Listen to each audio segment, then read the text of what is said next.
Salut à tous et bienvenue sur ma chaîne YouTube. Il y a quelques années, même dans les petits clubs de village, on réussissait à construire une, voire deux, trois équipes dans chaque catégorie, que ce soit en foot à 5, à 8 ou à 11. Le nombre de licenciés était plus important, ainsi que leur implication. Et on ne manquait pas de bénévoles, tout cela contribuait à faire vivre les petites structures. Aujourd'hui, la situation a changé et les petits clubs de village ont de plus en plus de mal à subsister. Doivent-ils se regrouper pour continuer à exister? À travers cette vidéo, je vais répondre à cette question et vous proposer quelques petites idées, notamment une qui concerne les fusions. Mais celle-ci sera en toute fin de vidéo, donc restez bien avec moi jusqu'au bout. Mais avant cela, je vous invite à vous abonner à ma chaîne YouTube en cliquant sur le petit bouton qui se trouve en bas de l'écran ou en activant la petite cloche comme ceci. Je vous invite aussi à liker ma vidéo si celle-ci vous plaît et à laisser votre avis en commentaire. Allez, on entre dans le vif du sujet, suivez-moi.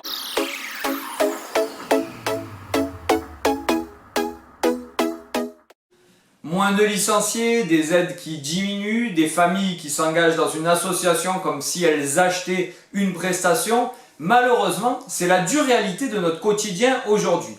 Elle est le reflet de notre société, une société de consommation et de zapping, dans laquelle le collectif et l'engagement bénévole n'est plus tout à fait mis à l'honneur. Donc voilà, on retrouve encore quelques bénévoles qui se démènent pour que les petits clubs puissent fonctionner. Ils font partie du bureau, ils entraînent, ils organisent des événements, tiennent la buvette, recherchent des sponsors, etc., etc. Mais en face, on retrouve malheureusement de nombreux consommateurs qui, parce qu'ils payent une licence, souhaitent bénéficier d'un service sur mesure, sans s'engager et sans s'investir bien entendu. Mais par contre en s'octroyant le droit de râler à la moindre petite contrariété, comme l'augmentation du prix de la licence, le positionnement de l'enfant sur le terrain ou le nombre de minutes jouées par celui-ci, et j'en passe. Bref, il est difficile de maintenir la motivation des bénévoles dans ce contexte-là.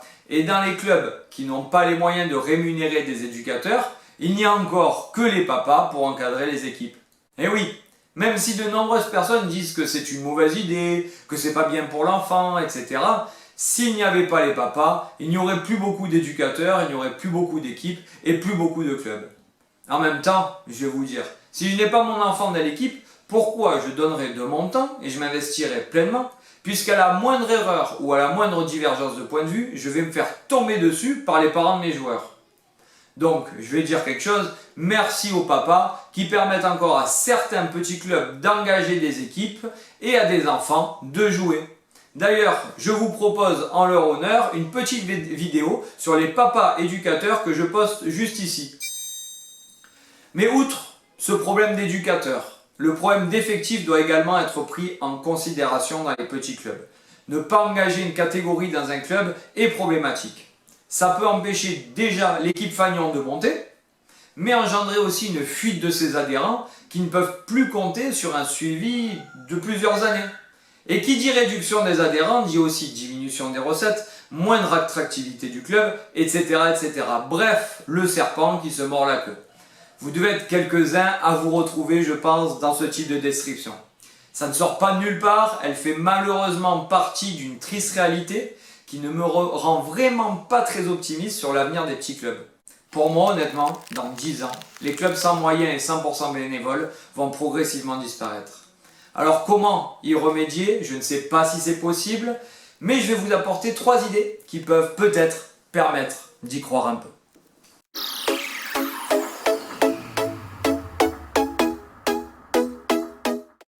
Vous allez me dire comment payer un salarié quand on est un petit club et qu'on a déjà du mal à exister. Eh bien pour moi la réponse est très simple. Un salarié, si vous le choisissez bien, devrait vous rapporter plus d'argent qu'il ne vous en coûte. Mais attention, j'ai bien dit si vous le choisissez bien. Ne prenez pas la première personne venue qui verra un petit peu ce boulot comme une aubaine pour jouer au foot et ça couler douce tout en étant payé. Si cette personne, en revanche, elle est débrouillarde, dynamique, organisée, elle ira vous trouver des sponsors, organisera des stages, des événements, comme des tournois par exemple. Bref, elle va apporter des finances à votre association qui devraient permettre de prendre en charge au moins une grande partie de son salaire. Sans parler des aides qui peuvent être aussi allouées à votre association dans ce cadre-là, les contrats civiques, etc., etc.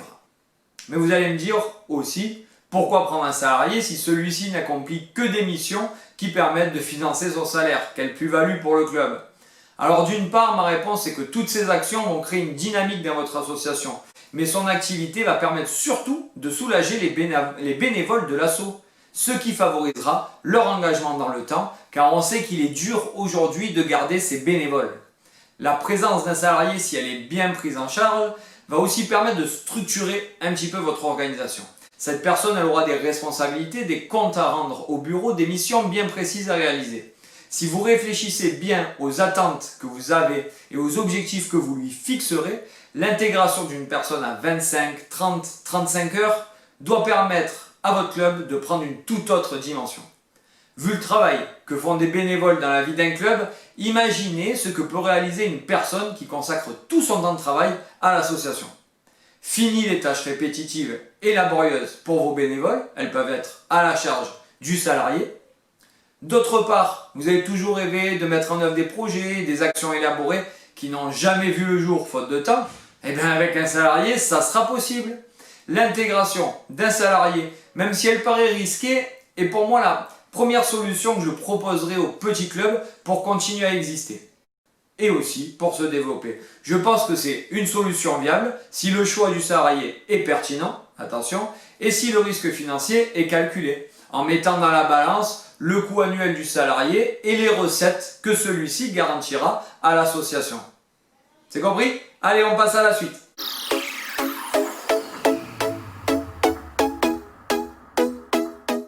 Le salarié doit permettre d'éviter l'épuisement des membres du bureau, des éducateurs bénévoles, etc. Mais l'organisation globale du club doit également soulager les personnes engagées.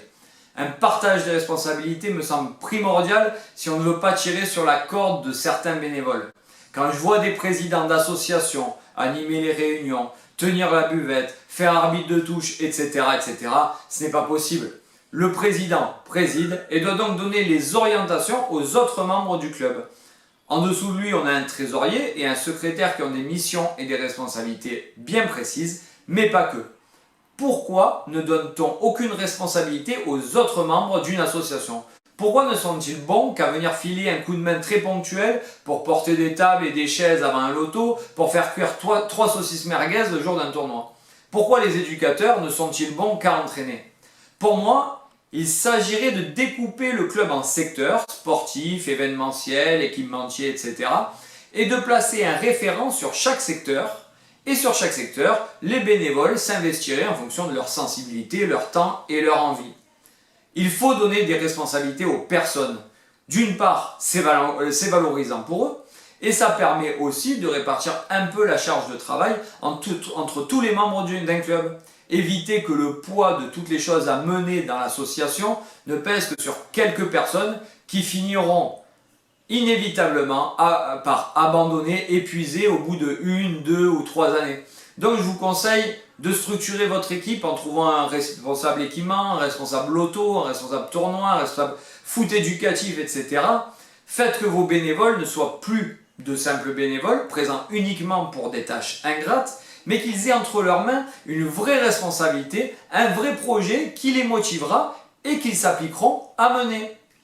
Puis en même temps, si chacun a des responsabilités et des missions qui lui sont propres, ça évitera peut-être d'aller un peu regarder ce que fait le voisin ou ce qu'il ne fait pas, et ça place plutôt chacun face à un projet dont il est garant. Quoi de mieux finalement pour créer une petite émulation au sein de votre club? Puis pourquoi s'arrêter aux bénévoles? Pourquoi ne pas créer aussi une dynamique qui intègre les adhérents à la vie du club?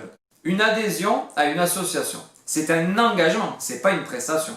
Donc pourquoi ne pas demander à chaque licencié ou parent de licencié un geste par an qui contribue au bon fonctionnement du collectif? La tenue d'une buvette, un arbitrage, un coup de main à l'organisation d'un événement. Les joueurs, à partir de U10 U11, peuvent aussi filer un coup de main sur les catégories plus jeunes, séances d'entraînement, arbitrage. C'est d'ailleurs ce que j'ai mis en place cette année avec mes petits U11. La vie d'une association, elle nécessite des bras, des moyens humains. Donc pourquoi ne pas intégrer cette notion au règlement intérieur de votre club? Pourquoi ne pas demander à chaque éducateur de catégorie de veiller à ce que chaque famille s'investisse à minima dans la vie du club? Car l'addition de petits gestes ponctuels réalisés par chaque adhérent permettra à de nombreux enfants et à de nombreux adultes de vivre leur passion tout au long de l'année. Et aux super bénévoles, de souffler un peu. Après, à chaque club de déterminer la carotte qui serait promise à ses adhérents pour les motiver autour d'une telle dynamique, à chaque club d'organiser cela autour peut-être d'un listing des tâches, d'inscriptions, etc.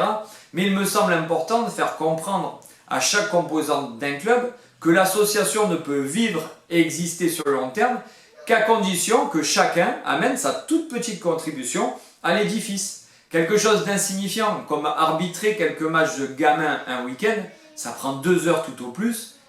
C'est pas une démarche si anodine que ça, surtout si on met bout à bout d'autres coups de main ponctuels qui seraient donnés par d'autres adhérents ou parents d'adhérents. Pensez-y, une association c'est pas une entreprise de loisirs, donc chaque adhérent d'un club est un bénévole en puissance.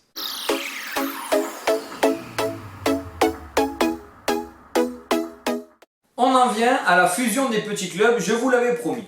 Même si je vous ai donné en ce début de vidéo 2 petites idées pour maintenir une dynamique dans votre association et tenter de la faire subsister malgré l'évolution de notre société et des comportements, je pense que la fusion reste inévitable à terme pour les petits clubs de village. Déjà, une mutualisation des moyens favorisera la prise en charge d'un salarié et tous les bénéfices qui l'accompagnent, on l'a vu précédemment. D'autre part, ça rendra la structure plus forte, avoir une vraie identité, une vraie continuité. Au moins, si un éducateur quitte le club, peut-être qu'il n'emportera pas avec lui tous les joueurs qu'il encadrait. Ne me dites pas que vous n'avez jamais vu ça. Une mutualisation des effectifs favorisera aussi l'inscription d'une, voire plusieurs équipes dans chaque catégorie. Et ça, on l'a vu aussi précédemment, c'est important de ne pas perdre des joueurs en route. La fusion, ça permet quoi aussi? De construire des équipes performantes et d'offrir à chaque joueur une pratique adaptée à son niveau, à sa perception de l'activité. Prenons 2 villages voisins et la catégorie U8, U11 en exemple, donc du foot à 8. On a dans le premier village un groupe de 14 enfants avec 10 joueurs de bon niveau, assidus, motivés, et 4 joueurs un peu plus en difficulté, un peu moins motivés. Ce club n'a pas les moyens d'engager 2 équipes, donc elle n'engage qu'une équipe, sur des compétitions de niveau un peu élevé. Ce qui laisse malheureusement sur le carreau la plupart du temps les 4 enfants un peu en retrait. À côté de ça, on a dans le deuxième village un groupe de 12 enfants avec 3 bons joueurs et 9 autres enfants un peu moins portés sur la performance. Ce club n'a pas aussi les moyens d'engager 2 équipes, donc elle n'engage qu'une équipe sur des compétitions de niveau plus faible, ce qui ne permet pas aux joueurs un petit peu en avance de continuer à progresser. Vous voyez où je veux en venir, regrouper ces 26 enfants permettrait de construire une équipe à haut potentiel, ainsi qu'une réserve dans laquelle tous les enfants pourraient s'épanouir et progresser à leur rythme. Ça paraît si simple, dit comme ça, effectivement. Mais on sait tous que ces fusions s'opposent souvent à des guerres de clochers, d'ego, etc. C'est pourquoi je vous propose d'organiser ces fusions de façon intelligente. Fusionnez vos clubs, choisissez un nom qui fera l'unanimité auprès de tout le monde, mais n'y allez pas comme un bourrin. Prenez le temps de mettre en place les choses, semez des graines et laissez germer. Par exemple, en foot à 5, inutile de mélanger les enfants dès le début de la fusion. Pourquoi aller faire des kilomètres pour aller s'entraîner? On s'engage sous le même nom de club, mais chaque village garde son petit pôle et sa petite identité. On peut simplement se retrouver, apprendre à faire connaissance en organisant des plateaux internes sur certains week-ends qui sont libres. En foot à 8, la question de mélanger les groupes peut commencer à se poser, voir l'exemple que je vous ai cité précédemment. Mais si la fusion reste un sujet sensible, on peut imaginer de maintenir les 2 pôles sur les 2 villages et regrouper les enfants seulement une fois par mois à l'entraînement pour commencer à créer une dynamique. Une équipe un peu plus élite en mélangeant les enfants des 2 villages en vue d'1 ou 2 tournois un peu plus prestigieux dans l'année, mais pas plus. Après, c'est sur le foot à 11 que les regroupements d'effectifs paraissent inévitables. Quand je vois qu'il y a 2 clubs voisins qui comptent respectivement 10 et 8 joueurs dans leur effectif U15 et qu'ils n'ont même pas l'idée de se regrouper, non, ils préfèrent laisser partir leurs joueurs à droite et à gauche. Non. Alors oui, les fusions, ça ne se fait pas d'un claquement de doigts. Le mélange des effectifs, il est parfois compliqué à gérer. Mais si les enfants ont baigné dans cette ambiance commune, sous cette identité depuis U6, vous ne croyez pas que ça pourra se faire sans trop d'accrocs? Puis surtout, ça permettra à votre club d'offrir à chacun de ses adhérents un suivi de U6 à senior. plus besoin de quitter le club en cours de route pour continuer le football. Surtout que, vous le savez très bien, si les jeunes quittent le club à l'adolescence, vous ne les retrouverez pas en senior dans la plupart des cas. Si vous hésitiez face à un tel projet, j'espère que je vous ai un peu convaincu, car je pense vraiment que nous devrons passer par là, comme nous l'avons fait avec les communautés de communes, pour que les petits clubs de village continuent d'exister et continuent de propager leur identité un peu spécifique. Non? Oui? Bon. Voilà, en tout cas, j'ai essayé de partager en quelques minutes mon avis sur la question, comme je le fais régulièrement dans mes vidéos. J'espère que celle-ci vous aura aidé dans votre projet ou votre réflexion. Si ce sujet vous a plu, n'oubliez pas de vous abonner à ma chaîne YouTube, de liker ma vidéo en activant le petit pouce et laisser un petit commentaire pour donner aussi votre opinion. Vous pouvez aussi proposer en commentaire d'autres sujets de vidéos que je développerai plus tard avec un grand plaisir. Avant notre clap de fin, je vous propose de rester encore un petit peu avec moi en consultant la petite vidéo qui se trouve, voilà, juste ici. Je vous souhaite une très bonne fin de journée. À très bientôt. Ciao, ciao!